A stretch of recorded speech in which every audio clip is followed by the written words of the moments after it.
Let's see. No. Man, I could have sworn I got some spare Fruit Loops in here. Alright, fine. Then I guess I'll have breakfast without the Fruit Loops. Man, I haven't seen these boxes in a long time. I wonder what's in those things. Wait. What the fridge?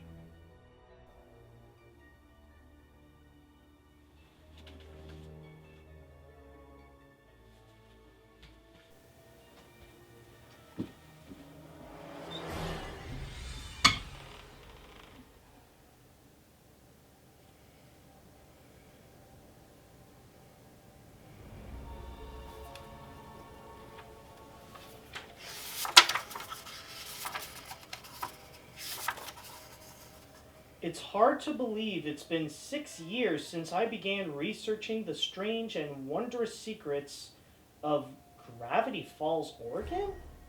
Wait, Gravity Falls? Wait, like the Disney animated series that people kept talking about? I mean, well, I've heard great things about it, but why is this here?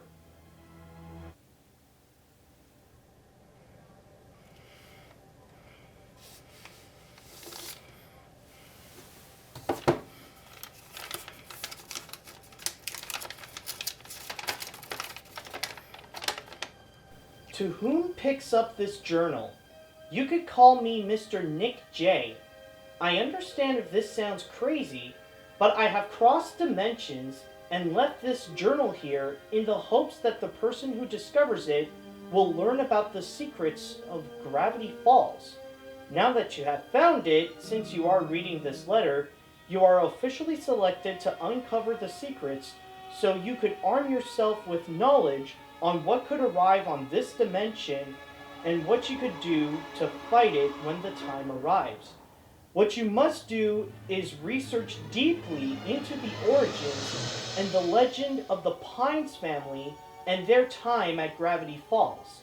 You must analyze their tale, judge how it is told with what you see, discuss about the brave men and women of this supernatural town, and keep your findings on record.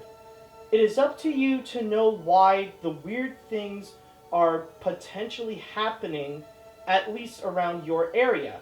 You could take a moment to talk about your feelings towards these stories if you wish, but as long as you're in the know and you fully understand Gravity Falls, then at least you'll be one of whom that will be ready. Regards, Mr. Nick J. So, basically, it's asking me to do a review. Like, seriously, all of this is just asking me to do a review. Wait, does it say anything about, like, if it's supposed to be in written form, or if I could do it in a video, or... you know what, screw it. I mean, the camera's already there and recording, so I might as well start researching.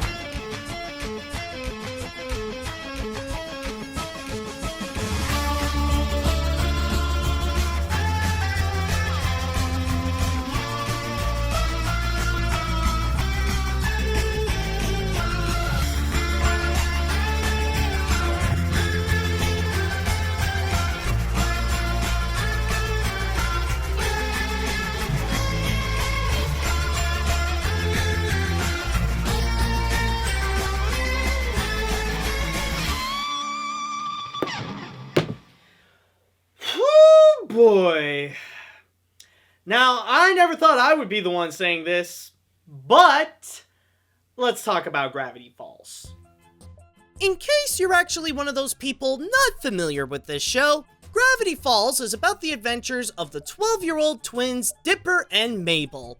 For the summer, their parents dropped them off in the town of Gravity Falls, Oregon, where they had to live in their great uncle Stan's tourist trap called the Mystery Shack, and hang out with the workers named Wendy and Seuss.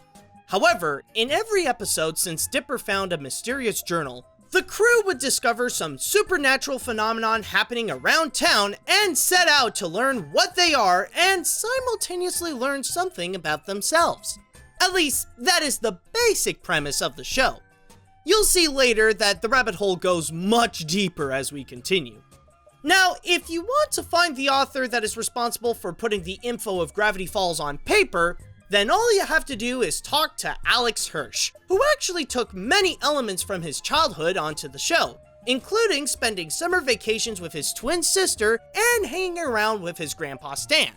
Dipper is based on my memory of how it felt to be a kid. Mabel is inspired by my twin sister, specifically the way she acted in elementary school. Grunkle Stan is based on my grandpa Stan. If you're rewatching the series, watch closely how Stan talks about family. Seuss was inspired by someone I went to college with, this guy, Jesus Chambreau. He was kind of a mystery, but he was always in the computer lab and he always wanted to help you. He would see you and just be like, hey dude, you need help with the printer? He'd be like, no, I'm good. Be like, oh, I'm going to help you fix the printer. Oh, whoops, I broke the printer. Hey, you want my help fixing the printer that I just broke?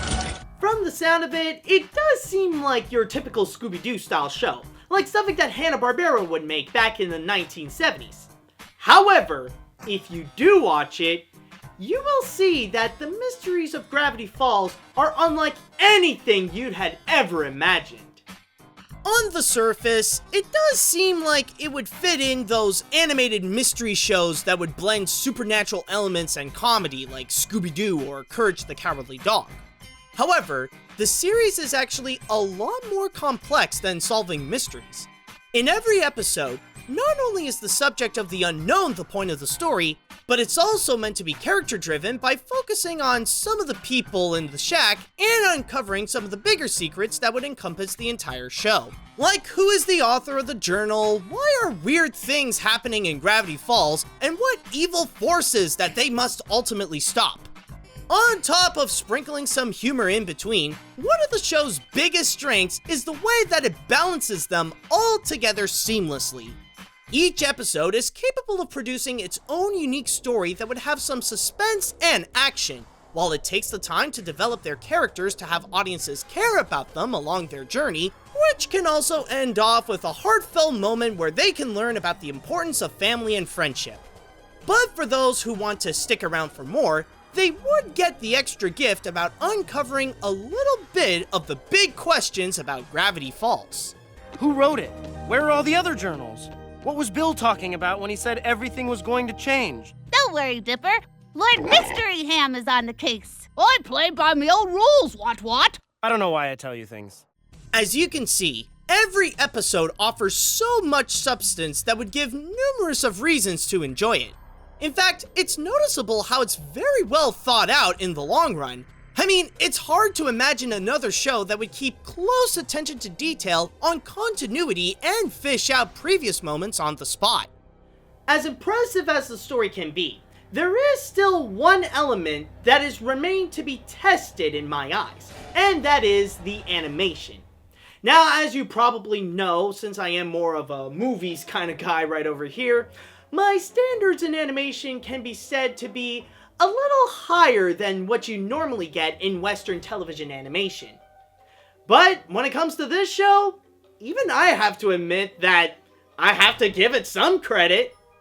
Sure, this may seem like one of those TV shows that have a more minimal approach in its style, like with the design of the characters, but like Gravity Falls itself, there's a lot more than meets the eye.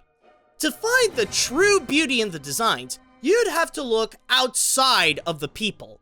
With every new supernatural creature that Dipper and Mabel encounter, they each present a unique take on what they're supposed to be, and they can have an approach that can be either comical or creepy.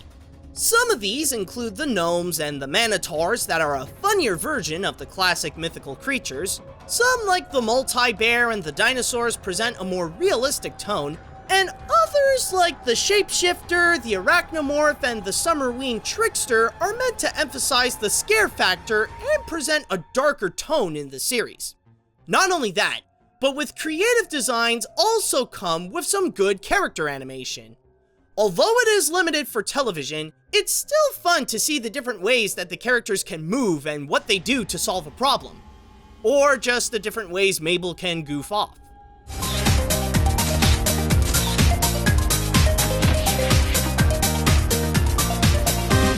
Another great element in the animation is actually in the backgrounds. While it can easily be overlooked, it does play a big factor onto the tone of the series.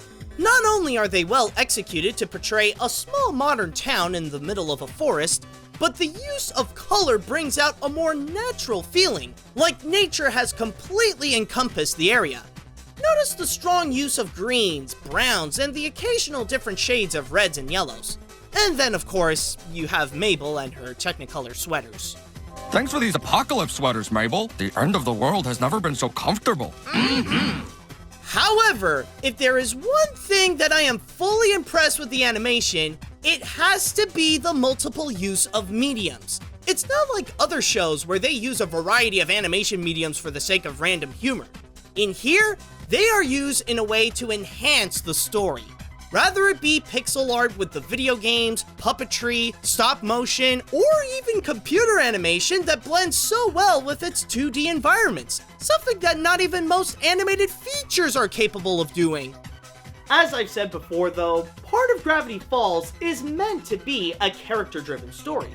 Sure, encountering the supernatural is cool and all, but the show wouldn't have its well-known identity if it weren't for the people of Gravity Falls.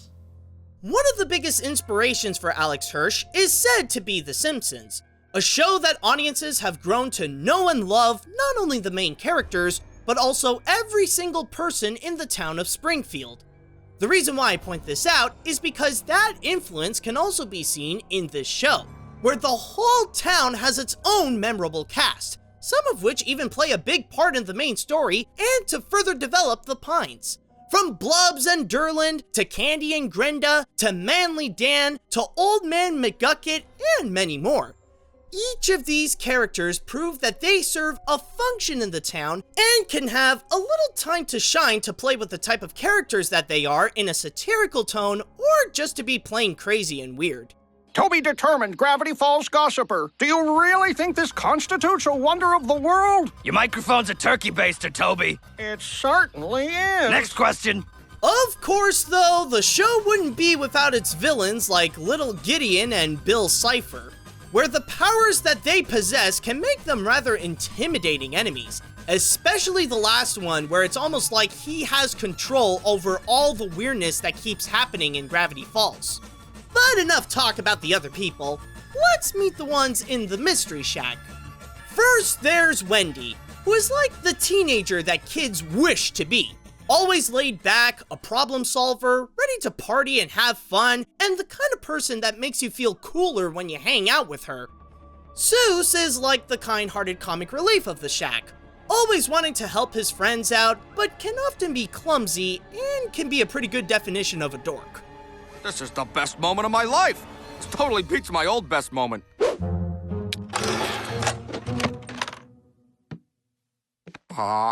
There's Grunkle Stan, who is the owner of the Mystery Shack and a notorious con artist, but has a secret liking to his niece and nephew. Sure, some could make parallels to Mr. Krabs at first, but since I won't spoil anything, the show would later reveal that there is so much more to him in terms of what he knows about Gravity Falls and how he ultimately became the cranky old bunny lover we know him today. And then you have the main twins of the show. With Mabel, she is the embodiment of childlike optimism, always looking at the bright side of things, wanting to have fun wherever she goes, and also has a preteen mindset where she will hook with every boy that she would meet. And then there's Dipper, a more geeky type of kid whom, after discovering the journal, is always in pursuit to find the next big mystery that's in Gravity Falls. However, he does have the setbacks of a geek that don't often work in his favor. He can be awkward, easily frightened, and his obsessions can get the best of him. If there is one criticism that I do have to find here, it would have to be that Dipper can be a bit repetitive. And what I mean is mainly with his motivation to do something in order to get close with his crush that we know is going nowhere, Wendy. Like, why did he clone himself? To be with Wendy. Why did he go in a haunted shop? To be with Wendy. Why does he keep traveling back in time to make sure he does something right? To be with Wendy. See the pattern here?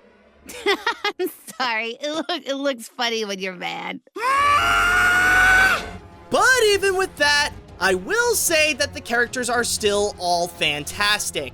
Even with their quirks, they have a great charm in them that makes them easily lovable and relatable, on top of some amazing voice acting.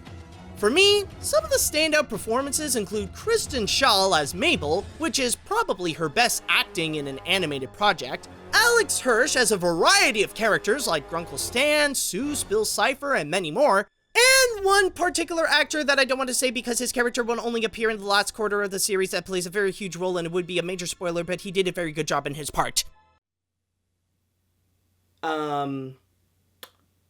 If you've seen the show, then you probably know who I'm talking about. But anyways, now I know that some of you might think that my comment on Dipper would seem a little bit nitpicky. And, well, yeah, it is true. It is a rather minor criticism, and it only happened on a few episodes of Season 1, and would later just be quickly resolved, like they settled that thing and now they could move on. But there is one good explanation onto why I even brought it up in the first place. And if I could be very honest, this is the only piece of criticism that I could find about the show. And that's just one little thing that we could just brush off like it was nothing. Everything else about the series is just simply amazing. Gravity Falls is easily one of Disney's greatest animated series. Even if the show is relatively short, every episode would offer an engaging story with so much to offer, great humor, a lot of heart, impressively creative animation, fantastic voice acting, and a beloved cast of characters. Not only is the show a must-watch, but it's even worth re-watching just to find the little Easter eggs and discovering some of the secret codes placed in every episode. And especially the fact that this is only a 40-episode series, it wouldn't take too much time to binge watch the whole thing, and it can help with connecting the dots to the big plot of the show. It's not every day that I would give this, but this is a series that deserves a perfect 10 out of 10, complete with the AniMat's seal of approval. Our uncle told us there was nothing strange about this town, but who knows what other secrets are waiting to be unlocked. You know, if I could take a moment to be honest here, this was always something that I've wanted to do for a while. Like, with all the hype that I keep hearing about, I always was interested to check out what Gravity Falls is about, and especially that it is, again, a rather short 40-episode series. I always wondered, like, how the show is, and I want to see what everybody is talking about with Gravity Falls. But the only problem was that I just couldn't find the time to do it. I mean, with all the movies that I had to go and watch, and also all the projects that I had to work on, it was just really hard for me to actually find the time to actually do something that I'm not used to frequently doing. Like, in my case, is actually just sitting there and watch a new series, like, episode after episode. I'm not used to actually doing that. But now that I have, I'm honestly really glad that I did. And it's all thanks to this journal that I just found today. Wait a minute, speaking of which, where the frick did this journal even come from? I mean, I don't even know who this Mr. Nick J is, and I don't remember even possessing this thing. Like, I literally just found this today. I mean, wait a minute. Maybe, would Mr. Nick J be just a cover-up name? I mean, like, the show itself and this journal really did mention a lot about so many other dimensions. Can it be... Is Mr. Nick J just... Is it a cover-up name? Can it be that... No, okay, no. That's impossible. I mean, it can't be. Can it? Can it?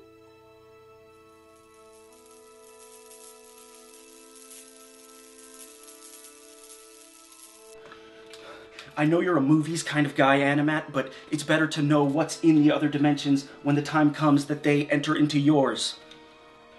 At least nobody will ask questions if it's from a Mr. Nick J. Let's just hope it doesn't get too burnt.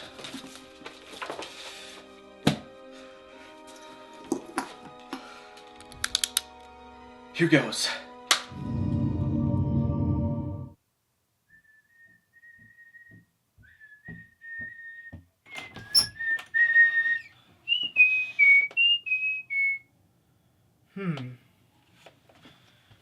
Let's see. No. Man, I could have sworn I got some spare Fruit Loops in here. Alright, fine. Then I guess I'll have breakfast without the Fruit Loops.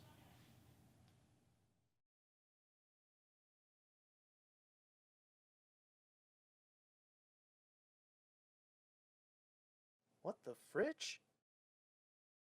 Something's not right here. Oh, of course. I just need to fix something on the camera. Hold on a sec. Let's see. Maybe if I could just fix something right over here, or aha! There we go. All right, got it. Okay. So, how does this look?